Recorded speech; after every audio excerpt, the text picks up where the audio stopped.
আসসালামু আলাইকুম। সবাই কেমন আছেন? ঈদ ডেজার্ট হিসেবে খুবই জমে এরকম একটা রেসিপি নিয়ে হাজির হলাম। তৈরি করে দেখাবো খুবই সহজ ও পারফেক্ট ফ্রুট কাস্টার্ড রেসিপি। আমি এখানে 4 চামচ ready mix fruit custard powder নিয়েছি। আধা কাপ পরিমাণ লিকুইড দুধ দিয়ে গুলে নেব। দুধ অবশ্যই রুম টেম্পারেচারে হতে হবে। এটা খুব ভালোভাবে মেশাতে হবে। খুব ভালোভাবে মিশিয়ে একটা সাইডে রেখে দিব।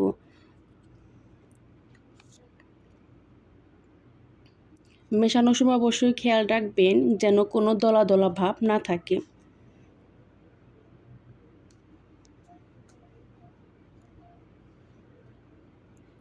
লিকুইডটা এক সাইডে রেখে আমি কাস্টার্ড তৈরি করতে চলে যাচ্ছি। আমি 1 লিটারের মতো লিকুইড দুধ ব্যবহার করছি। আপনারা চাইলে পাউডার দুধও ব্যবহার করতে পারেন। দিয়ে দিচ্ছি পরিমাণ মতো চিনি। চিনি কম দেওয়াটাই ভালো, কারণ কাস্টার্ড পাউডারের মধ্যে একটু মিষ্টি মিষ্টি ভাব থাকে। তারপরও আপনাদের স্বাদ অনুযায়ী মিষ্টিটা ব্যবহার করতে পারেন। আরও একটু স্বাদ বাড়ানোর জন্য আমি গুঁড়া দুধ দিচ্ছি। এখন ভালোভাবে জাল করে নেব। এতে চিনিটাও মিশে যাবে, দুধটাও জাল হবে। খুবই ভালোভাবে মিশিয়ে আমি দুধটাকে অনেকক্ষণ ভালোভাবে জাল দিয়ে নেব।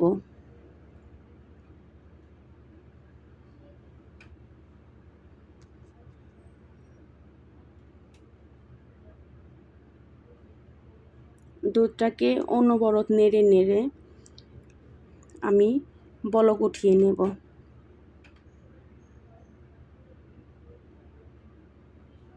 দুধটা যখন জাল হবে তখন আগে থেকে গুলিয়ে রাখা পাউডারটা আরও একটু মিশিয়ে নেব, কারণ অনেক সময় নিচে জমাট বেঁধে থাকে। এবারে আস্তে আস্তে অল্প অল্প করে এক হাতে নাড়তে হবে আর এক হাতে মিশ্রণটাকে ঢালতে হবে। এ পর্যায়ে অনবরত নাড়তে হবে, নাড়া বন্ধ করা যাবে না, দলা পাকিয়ে যাবে।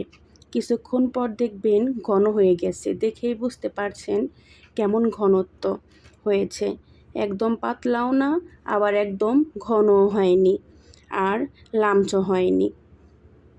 একটা বোলের মধ্যে ঢেলে ঢাকনা দিয়ে ঢেকে ঠান্ডা করে নিয়েছি ফ্রিজে রেখে।